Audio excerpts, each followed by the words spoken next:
Welcome to the podcast Life After Addiction and Indictment. I'm your host, Steve Cloward, and I spent most of the last decade and well over $100,000 on coaches, consultants, masterminds, and events trying to figure out how to reclaim my life again.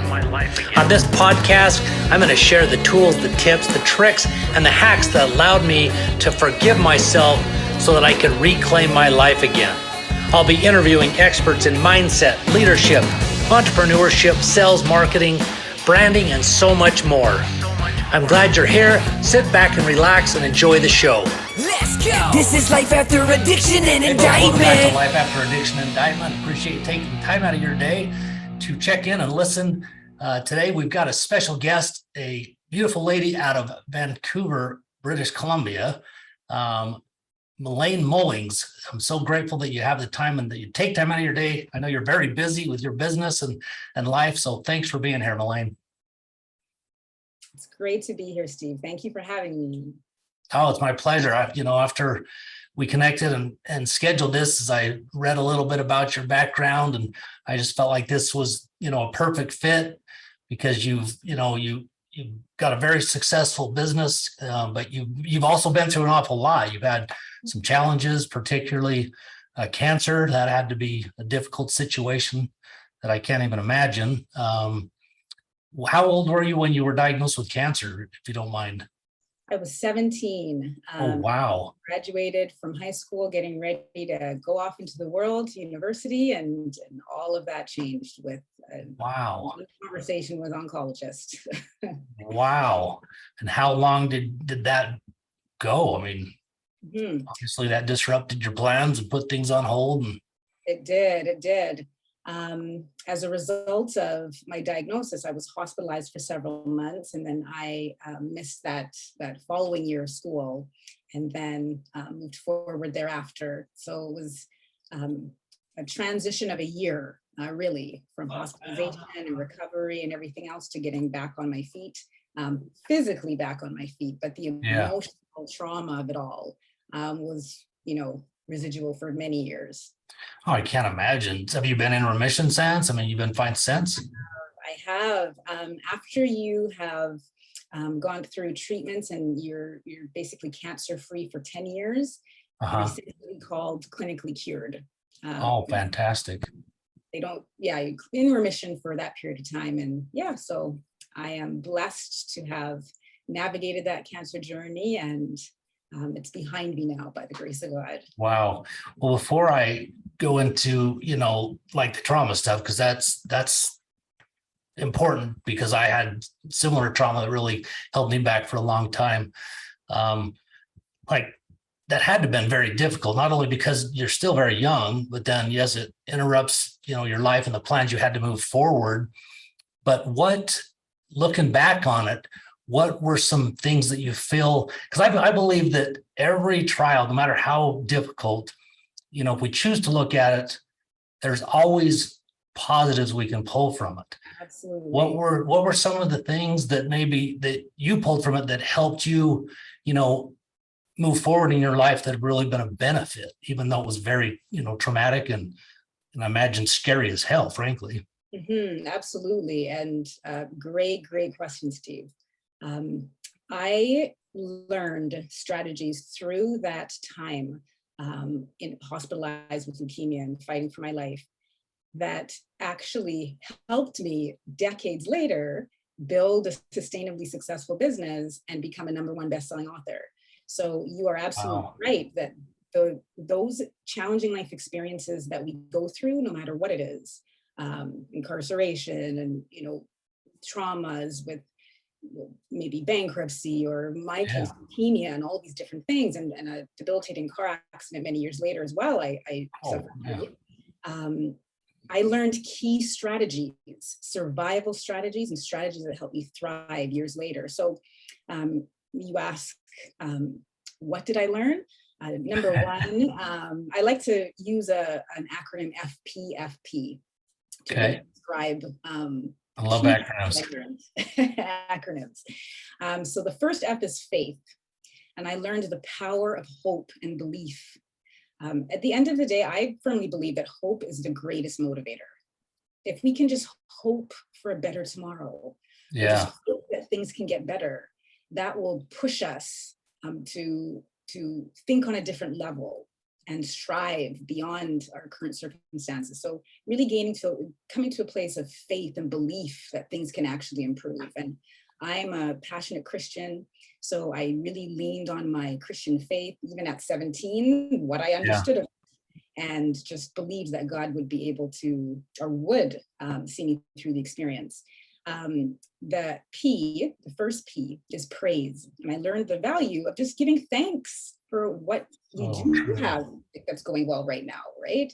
I came to the place where I was able to give thanks for being able to eat a meal without vomiting for hours later as a result of all of the chemotherapy drugs that I was on. I learned to give thanks to be able to see, because I would go through weeks where I was blind. Another side effect of the drugs. And so when I was finally able to open my eyes and see without it burning, just give thanks. So there's something in every single situation that we can find a seed in it to give thanks for. The second F is focus. I like to think of a GPS when I describe this one. You know, when we are charting a path of we want to get somewhere, when we're driving a car or whatever, we put coordinates in the GPS of where we want to go, and then we get the directions thereafter. So the same with life. We have to be able to focus on where we want to be. What does thriving look like? What does surviving this look like? What does life look like after the situation? And what I did, Steve, is when I was lying in my hospital bed, I would think of Hawaii. And I had never been there at that point, but I'd always wanted to go. And I would think of what the sand would feel like between my toes. And I would think of what the air would smell like with the island flowers, and what the experience would be like to be there. And I would be mesmerized by this vision that I curated in my mind of when I get out of this hospital and I survive leukemia, I'm going to Hawaii, and this is what it's going to be like. So I focused on that vision. I focused on my life after. And that helped me endure the bone marrow aspiration tests where a needle was drilled into my back to pull out bone marrow. And I would think about Hawaii when, you know, I would have painful dressing changes of my central line. Just all of the painful experiences, I held a vision and focused on what success would look like after. And then the last was P is patience. Just recognizing that endurance is necessary. Things don't come together immediately. And we kind of live in a little bit of a microwave society. We want Amen. right? Amen. But some things that we go through, it takes endurance. And just like a fine wine, it's made fine only through time. Time, that's right. So F plus P plus F plus P. And I believe that really absorbing and understanding of those concepts helped me create success in my life after. That's amazing, because, you know, I'm a big believer in, you know, where we focus, you know, what's the saying, you know, where energy flows, where focus goes, or whatever it is. I mean, you know, it'd be interesting to truly know, maybe you have a sense, I don't know, you know, how that maybe even impacted your journey through cancer, you know, not only with the treatments, but because of the things that you know, focused on, the Hawaii in particular, and the detail of the smell and the feel of the sand. I mean, I believe in that stuff so much that, you know, I think, you know, anything can happen based on what we focus on, but so often we get stuck, you know, it's so easy to get stuck in poor me's or being the victim. And, you know, once you do that, those stories just build on top of each other and spiral you the wrong way, which has, you know, the opposite effect on, you know, getting you through situations, not only mentally, but literally, I believe, physically. Right. Absolutely. And our minds are so powerful, Steve. We have no idea the capacity of our mind. And I think of a quote as you were speaking there, Henry Ford. He said, whether you think you can or you can't, you're right.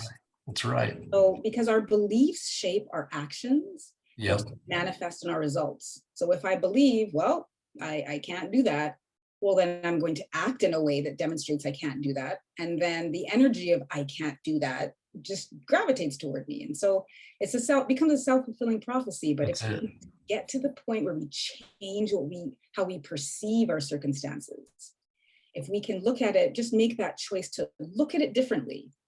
And like I say, with the P, the first P of my acronym, praise, just give thanks, just even for 3 new things every day of things that are going well, right? I have 10 fingers and 10 toes. There's people around. Exactly. I'm alive. I woke up, Yep. right? So to get ourselves into a different way of thinking is incredibly powerful to change our circumstances. I also think of an equation, Jack Canfield, who's the most successful of all time.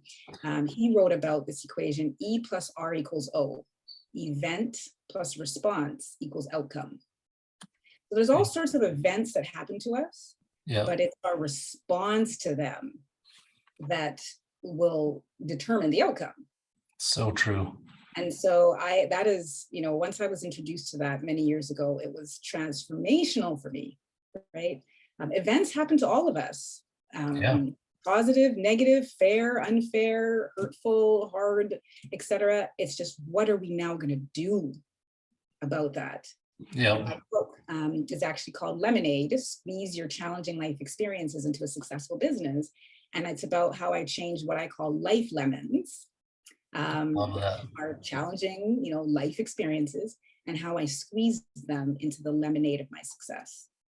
And how others can do it too. I provide 17 actionable strategies that other people can implement to turn their challenges, whatever it is, whether it be, what we're talking about here, or, experience being incarcerated, etc.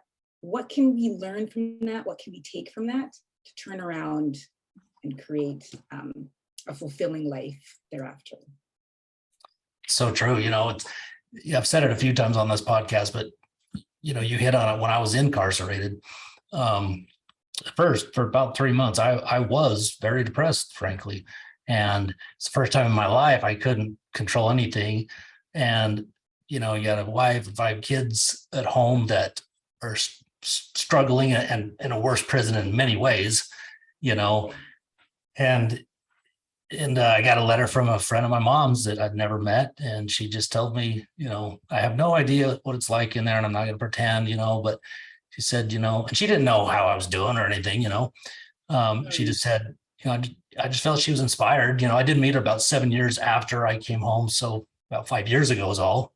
I've been home for 12. And she said, if you'll just focus on 3 things, like you said, each night that you're grateful for that day, I believe that will help you, and that's literally, I started doing that and everything's changed, literally, because you cannot focus on praise. You cannot focus on gratitude and have all those other negative emotions, Right. It actually dispels the others, right? Exactly. That mindset, it just dispels the negativity. Really. Exactly. It can't exist in the same mindset. Right. Yep. It's so true. Turn on the light when you're in a dark room. Once you turn on the light, it dispels the darkness. Yep. So, it's important for us to just turn on that light. We have to be intentional about this, Steve. I know it's hard for people, we're so caught up in, the sadness and the brokenness of it. And, when I was starting my first business, it was the first time that I had suffered with depression. I had never been depressed before, but suffering anxiety and bouts of depression, and you're just tired of things being the way it is. And oh my goodness, why am I choosing to go through this, and etc. Or why am I in this situation? And recognizing the importance of being intentional and consistent about choosing to think differently. It's not going to come. It doesn't come naturally. Right. You have to set the intention to think differently and focus on positives and what life can look like in the future. That's so true. And anybody, doesn't matter your situation, can have it and deserves it, Absolutely. And, so if you are stuck and if, you've got all those negative thoughts, you just got to know that you're worth it. Number 1, you deserve it. Number 2, but it does come down to it all is up to you, and when you're in those dark places and depressed, it's much easier said than done. I get that. Absolutely. But it's just those little tiny things that you start doing, like you said, that will make the difference. And if you can have that second P, the patience, Yeah. then it's impossible to fail as far as getting out of that if you'll stick with it. I mean, Yeah, at least that's my experience. absolutely. Absolutely. Thriving after these challenging life experiences and success and et cetera, success that leads to peace, by the way. Oh, yeah. Too different. But it starts with recognizing key principles and implementing them consistently, as we're talking about. And it's not easy. And sometimes it takes professional help. Absolutely. Right? Yeah. But, investing in yourself, and like you said, realizing that you're worth it. And, yes, these events have happened, but the difference now is, what am I going to do with it? Am I going to let it crush me and turn me into a negative person and spiral, etc.? Or am I going to do something with it to move forward? In my book, I write about an individual I learned from him on CNN Heroes. His name is Richard Miles, and he was wrongfully imprisoned for 15 years in a Texas prison. Crazy. Yeah, terrible. Oh, and when sorry. he was finally released, what he did is he created a nonprofit to help other formerly incarcerated individuals successfully transition into society. So awesome. that challenge, it was excruciating, I can imagine. 15 years for no kidding. Something you didn't do. But to be able to use that to turn around and help other people transition into society successfully is a huge blessing. And I'm sure that's a very fulfilling experience for him to be able to. Yeah, geez. So, yeah, I mean, like I say, life lemons, they happen to us, but let's squeeze them into lemonade. They can be squeezed into the lemonade of our success. It's just a matter of, like I said, being consistent and intentional about strategies that will help us get there. That's awesome. So imagine, where are the best places to get your book? So individuals can get it on Amazon. Okay. My website is MelaneMullings.com. I believe you're going to have it in the interview notes, the website. Absolutely. Onto the website, and all of the places they can buy it is there on the site, Walmart.com, Amazon.com. Perfect. Canada.com. I'll make it easy and put those links in the show notes. So if you're driving or whatever, don't worry about it. You don't have to remember anything. We'll just have it there so you can click on it. Well, that's great.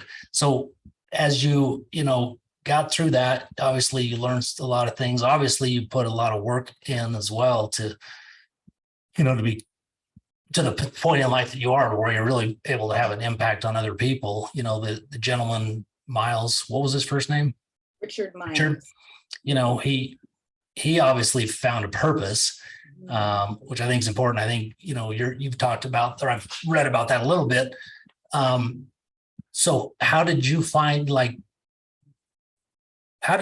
purpose, and what is that? I mean, what is your ideal thing that you're doing that, fulfills you? Right. Thank you so much for asking. This is a very important question, and I cover this early in the book as well. Purpose, as I have discovered, is a combination of two things. And it's so simple, Steve. But so many of us just through life, and we make it so difficult. And this conversation about this topic about purpose is so overwhelming for people. Oh yeah, it was for me, early on in life as well. Me too. Why am I here?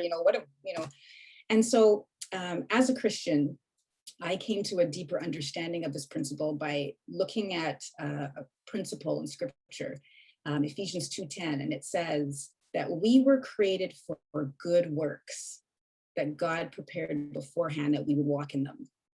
So the first understanding that we have to come to in identifying purpose is, what is the purpose? What's the purpose of life? Well, that passage of Scripture helped me realize that the purpose I'm here is to be of service. There's a good work that only I can do in the world. And that is because of the experiences that I've had that have brought me to the place where I'm at now. No one else has had my experiences. No one else has had your experiences, Steve. It's 100%. So there's something only you can do based on experiences that you've had. And that good work of service is why you're here. And so coming to that understanding of what is the purpose, then we can look at, okay, what is my purpose? What is your purpose? And so the second aspect to that is, number one is passion. So and it's not just passions, okay, I like to, I don't know, drink water or whatever. What is your predominant passion? What drives you? What occupies your mind? What would you do for free if you could? What have you been told that you're good at, right? And this is the part that really stumps a lot of people, because when they think of it, they think, oh, there's no way I could do anything with that. Yeah, it comes naturally to me. Oh, people say I can draw. Oh yeah, whatever. What am I gonna do with that? But thinking about what is your predominant passion? Is it activism? What do you read about, or what consumes you? Yeah. That you would do for free if money were not an issue, or if your freedom were not an issue. So thinking about that predominant passion and coupling that with your skills. So for example, let's take Amanda Gorman, who recited that poem at President Biden's inauguration, The Hill We Climb, it was called. Oh, yeah. So she's a poet. So, okay, well, who cares? People might think, oh, yeah, you can write, okay? But that poem, that was her skill and her passion generated from life experiences that she had previously. That coupled together is her purpose. So now she can create meaning in life, and that poem stirred the world. That's right. And so somebody thinking, oh, something as simple as, drawing or baking cupcakes or whatever. There's a bakery in my hometown. It's called Crave Cupcakes, and they make you could tell just by eating their cupcakes, like their name, how passionate they are about their craft. Yeah. Right? And so the work that they do, I used to volunteer at a homeless shelter years ago, and they would donate swaths and swaths of cupcakes to this homeless shelter. Can you imagine being there, being homeless, and being able to eat something that costs almost $4 a cupcake in the outside world, but you're experiencing, outside life, and something as simple as a cupcake. Yep. Right. So, and that the company is wildly successful, by the way. So, whatever it is that is your predominant passion, what drives you, and couple that with your skills, that is your purpose. I love that. Yeah, It sounds simple. Yeah. At the end of the day, what we can do from the capacity of our purpose can refresh the world. Now, I'll give you a personal example. My challenging life experience of surviving leukemia. I mentioned in the very beginning of our interview here that the emotional toll of the experience was debilitating for me. I was hospitalized during a time, Steve, where there was a nursing shortage in my town. Wow.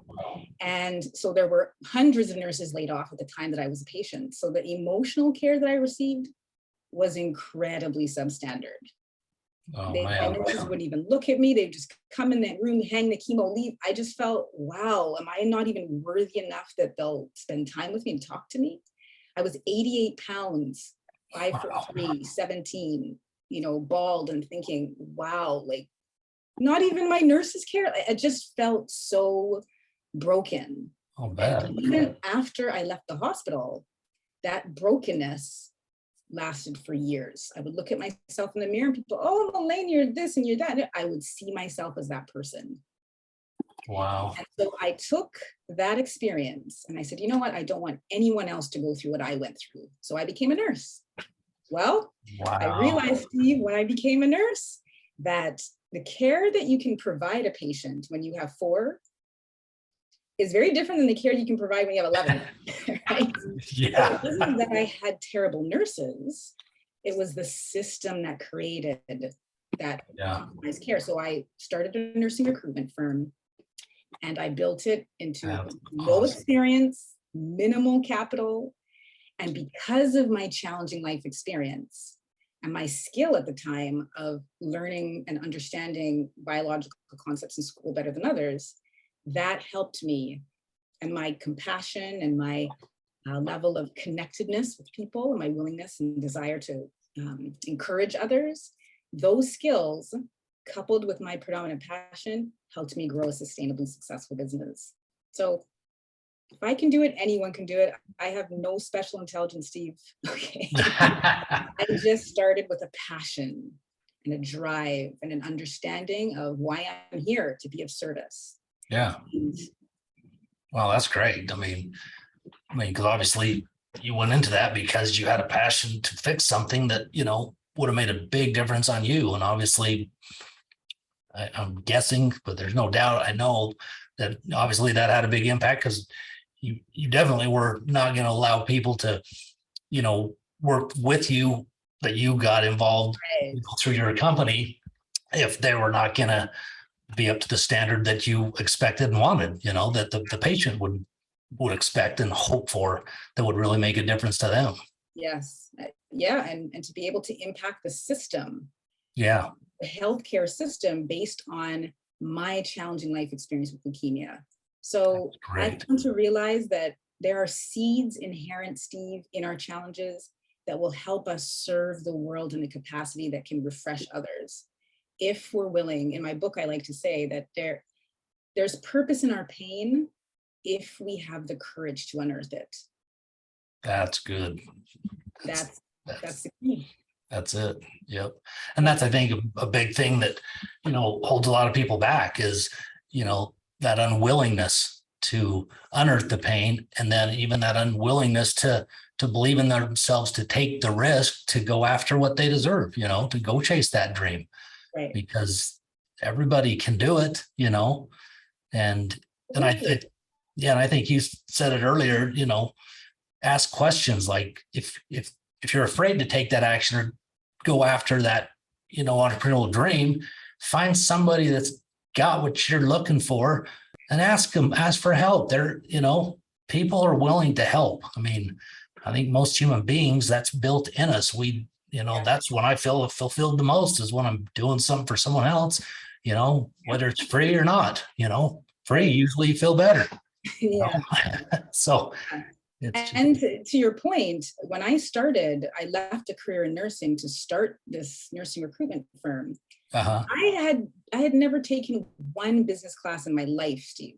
I didn't know anything about business. I just knew that I needed to do this because it was driving me to help others in this capacity, because I know what I went through.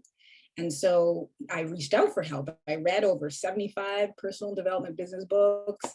I read the Bible 7 times. I studied successful people. I went to conferences and courses. So I like to say I have a PhD in the School of Hard Knocks. Me too. I just learned everything from the ground up.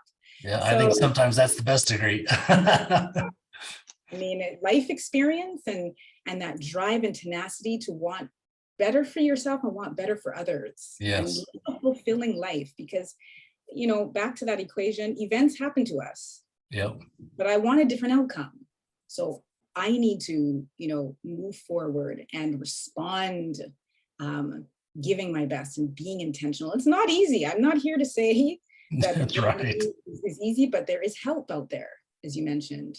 And there are people that have done it. If others can do it, why not you? That's right. It's the only difference between the person that's there is they made the choice to go get it. Right. That's it. It's intentional every day. Exactly. It's consistent and grit and that perseverance. But it's possible. It's possible. Absolutely. Yeah, we have that. I think, we tend to think that the person that we may look up to or that we look up to that has success, if you think that they didn't have a lot of trial and setbacks in their lives, you're just lying to yourself, because that's just what life is. It's just, we all have different stories, we all have different trials, but that's what it is. It's just overcoming trials, and having the FPFP that you talked about, that is, going to be a big key to help and being intentional, like you said, because, if you're not intentional and you don't make a choice to do, like you said, just start with the little things, then you're just going to end up wherever you end up, Right. And then you're never going to create the life that you want. Right. And, another point, I think it's important for us to discuss too is we don't come to a point of self-actualization where everything's all good, right? Oh, We're yeah. consistently, whether you're successful or not, there's still things that will come up in life that we're going to have to use that FPFB. Yeah. Right? There's constantly challenges and issues that will come against us, maybe less than obviously what we dealt with in the past, but we'll still need to exercise that faith and, recognize the importance of just giving thanks and focusing on, okay, I can get through this. I've done it before with X situation years ago or whatever. Okay, I'm gonna focus and make my focus vivid through my five senses of what it's going to feel like, look like, sound like, whatever the case, when I survive this, and then be patient and endure. So the most successful people that we know, they have challenges too. That's right. Believe it or not. Even today, I have challenges I'm navigating, and I have to, walk through that understanding of it's a process. Yeah. But we can live fulfilling lives. We can experience abundance and success that leads to peace, as I talk about in my book, by utilizing key principles. Yeah, so true. So you became the nurse, then you created this business. Did you end up selling that or? Okay. So I sold the business and I started to write the book. And interestingly enough, when I made the decision to start the business, and I talk about this in detail in the book of how I came to that understanding, it was just, I felt impressed by God to do this. In that moment of understanding, I felt, you know what, I know I'm going to create success from this. And when I do, I'm going to turn back and help others. And I'm going to walk them through the process that I progressed through to get there. So I was writing the book, Steve, while I was going through the 13 years. That is awesome. And so once I sold the company, I wrote the book and also started a business management consulting firm. It's called Aere Management Consulting. And so now I help social impact entrepreneurs create and develop purpose-driven, impactful, sustainably successful businesses.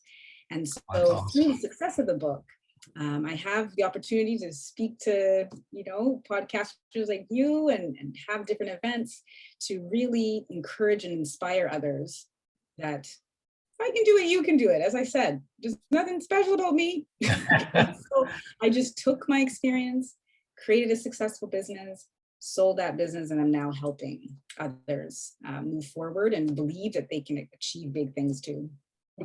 Well, I'd say that you definitely have followed your purpose and passion, and definitely imagine getting that fulfillment too, because like you say, you're making an impact on other people and helping other people, and nothing better than that. And yes, I believe that wholeheartedly, that is the most important reason for success at the end of the day is impact. Yep. Right. My husband mentioned something earlier today that struck me, that live our lives, and this is a concept that I've thought of many years, but you just reminded me of it today. It's important for us to live our lives writing our obituary. What do we want to be said about us when it's all said and done?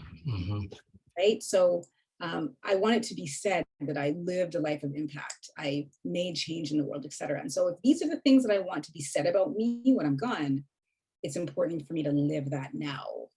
And so creating that impact, touching the lives of others, and as I mentioned at the beginning, living a life of service in whatever capacity that looks like for you, but that the world somehow, even just my tiny sphere of influence, is different because I was here.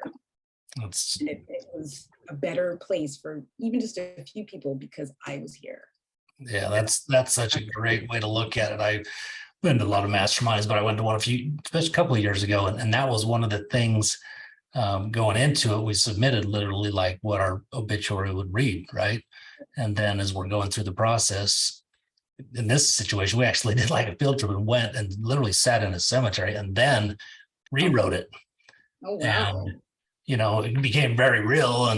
But man, when you start to really take the time to focus on that, it's amazing how different, you realize that you want to focus and do some things different, And so that's, to me, it's just powerful to take the time to just think about what you just said and, look at what are you doing versus what would you like to be doing so that it did read the way that you really would like it to once we leave this place.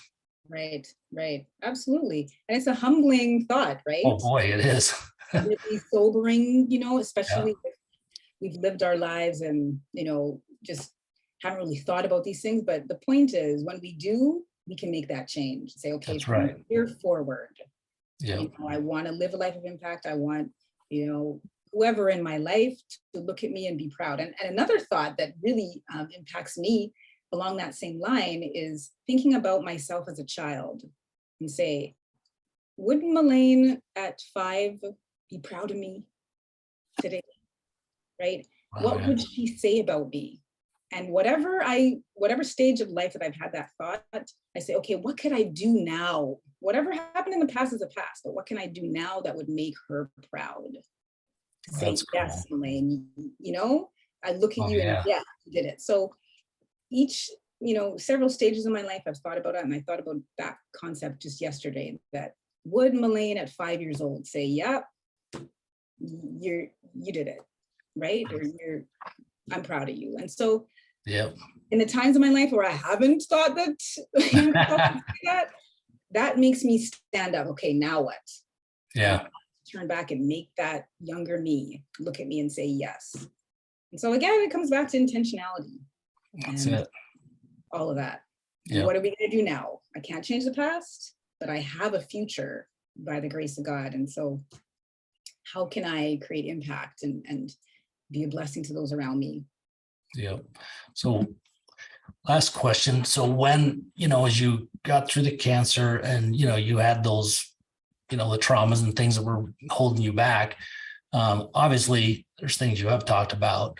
But was there anything that helped you kind of wake up to the fact that you needed to really be intentional, or that, it was really up to you? Or was there somebody that influenced you, that helped you, kind of what was the trigger, or what was it that helped you just kind of realize it? Mm-hmm.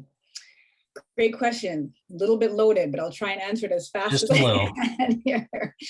So what was the trigger that helped me change? I was working as a travel nurse in the US, per diem and travel nurse. It was in my late 20s, and I was making 6 figures, what a lot of people on paper would think is a great life, traveling, this, that, and I was just unfulfilled. It's a tough life, that travel. But I just thought, what, is this it? Yeah. There's got to be more to life than this. Yeah, you have the money, you have all of these things that people say they want, and you think this is, what's going to make you happy, and it just doesn't. And Yep. I just suffered a crushing bout of burnout. And so I was on my way. I talk about this situation in the book Experience in detail. I was on my way to Paris, and I was in first class. I was sitting beside an executive who was talking about her job and how, she loved it. She was so passionate about it. And I'd never heard anyone talk about their job like that. Right? Yeah. And I was an RN, just completely unfulfilled, because I wasn't operating in the full capacity of my purpose, right? Yep. And so dealing with this burnout, I'm listening to her talk, and I had the courage to ask her, how did you get to this place of fulfillment, right? Because I wanted that. Yeah. She said to me something that I would never forget. She said, Melane, if you're going to do something for 8 hours a day, it should be something that you're passionate about. I remember that. A decade earlier, when I was in my crushing, again, just breaking moment after coming out of my experience with leukemia and realizing, what am I going to do with my life? Like, I survived. I had all this survivor guilt, went through all these experiences, and I just didn't understand why did I make it? What am I going to do with my life? What is my purpose? And that was the exact same sentiment that God rested on my heart over a decade earlier, that if you're going to do something for at least 8 hours a day, it should be something that you care about. So because that was said to me again, I thought, okay, Yeah. Pay attention this time. Pay attention. And so I don't know if you remember a book called The Secret. Oh, absolutely. A huge book. Huge. Yep. Years ago. And I remember when I got home from that trip, I picked up the book and what is The Secret? Let me just figure out what's this. I just went to the bookstore. At that time, it was Borders in downtown Philadelphia.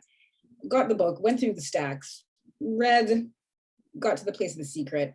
And as soon as I saw what it was, I just broke and cried. It's a Bible text, Matthew 21:22. Whatever you ask for prayer, believe and you will receive. It's true. And I thought, imagine how different my life would be if I believed this right here. I'm a Christian. I've heard this, I'm sure, all my life. I never believed it. And so I thought, okay, now I'm going to live a life believing and just surrendering it to God and doing what I'm actually passionate about for that 8 hours a day. And that's awesome. Began the journey of change to say no more, living a life just for the sake of, but I'm going to live a life according to what I understand is my purpose and surrender to God and believe, trusting in that Bible text, Matthew 21:22. And that was my preparation, Steve, for the business, for writing the book. Everything was making that intention to shift. I think that's actually something, believe it or not, at my age, that I'm really coming to a realization, like literally over the past several weeks, even that, I grew up, in a religion, and I'm focused on my spirituality and my connection to God more than anything these days. But, I'm the guy that still fights it, that, I was trying to do everything myself. Like, you know what I mean? Yes. And part of it's pride. Part of it's just, I've just used that. So I don't think otherwise. Right. But when I've included God, like, things are totally different. Yes. And so like that secret passage, it makes a humongous difference, Humongous difference. Yeah. I came across a saying several years ago that many of us believe in God, but not many of us believe him. So true. And I thought, with that Matthew 21:22, I said, okay, imagine if I would just believe him here. Yeah. Whatever you ask in prayer, believe you will receive. It doesn't have any caveats to it. It just says it straight. And so I said, you know what? I'm going to choose to believe this. Yep. I'm going to, quote unquote, put you to the test. I'm going to try. I'm going, what do I have to lose? I'm burned out. I'm unfulfilled. Let me just surrender to this. Yeah. And that was a change. Now, was it easy after that? No. Right. But I had the ability to just surrender and just say, God, that's it. Yep. Choose to believe you that I can transition to a life of meaning and purpose and fulfillment and peace by living my purpose and surrendering it to you. So. Amen.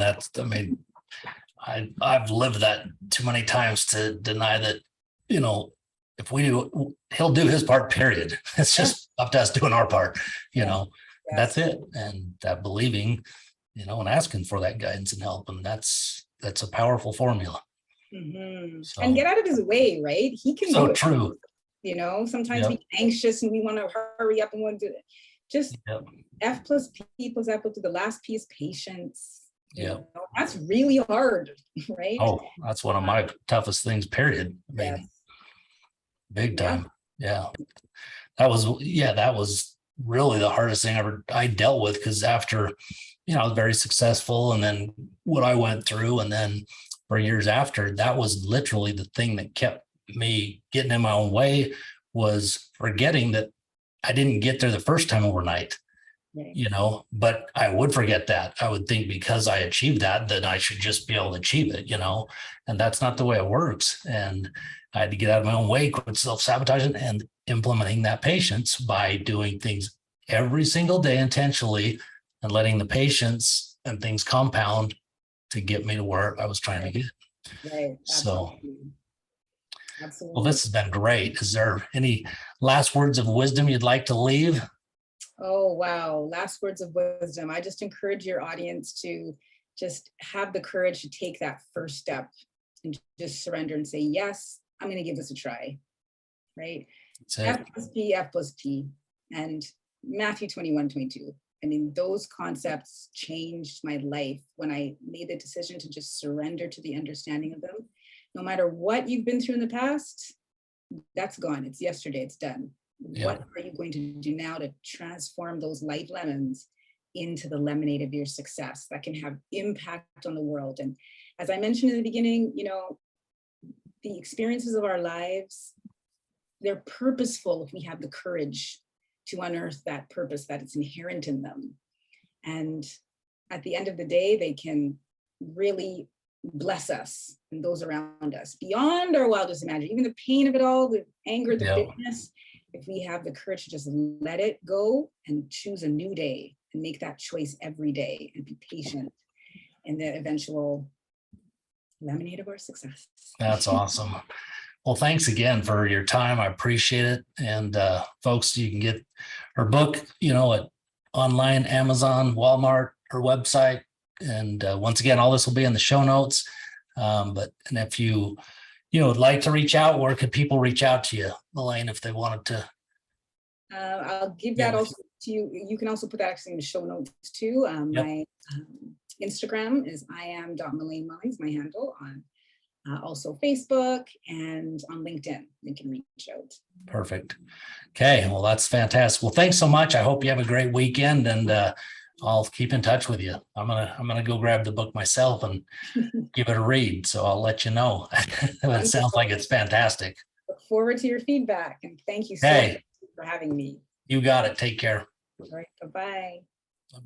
If you're a small business owner and want to acquire 5-star Google reviews on autopilot, Backbone CRM is the platform for you. It is the review and messaging platform for local business. It not only will get you your reviews on autopilot, it makes it easier to convert leads, message customers, get paid all in one place. Not only that, but Backbone will allow you to convert more website visitors into leads and more sales conversations with web chat. You can manage your messages with a single inbox for text, Facebook message, Google messages, web chats, email, and a whole other slew of social platforms. It'll also give you the opportunity, if you miss a call, to automatically text back. So when you're away, Backbone will follow up via text so you never lose another customer. You can grow your audience and know where each and every lead is coming from. Backbone is the all-in-one place platform to get you more leads and customers and Google reviews on autopilot. In fact, one of our clients that we onboarded last week, the day after we launched their company with Backbone, they received 5-star Google reviews the very next day, and they all came in within a 25-minute span. They were blown away. So if you're not afraid of getting more customers to your business, check out the short demo video at www.backbonecrm.io. That's backbonecrm.io. Or you can give us a call at 888-668-5338.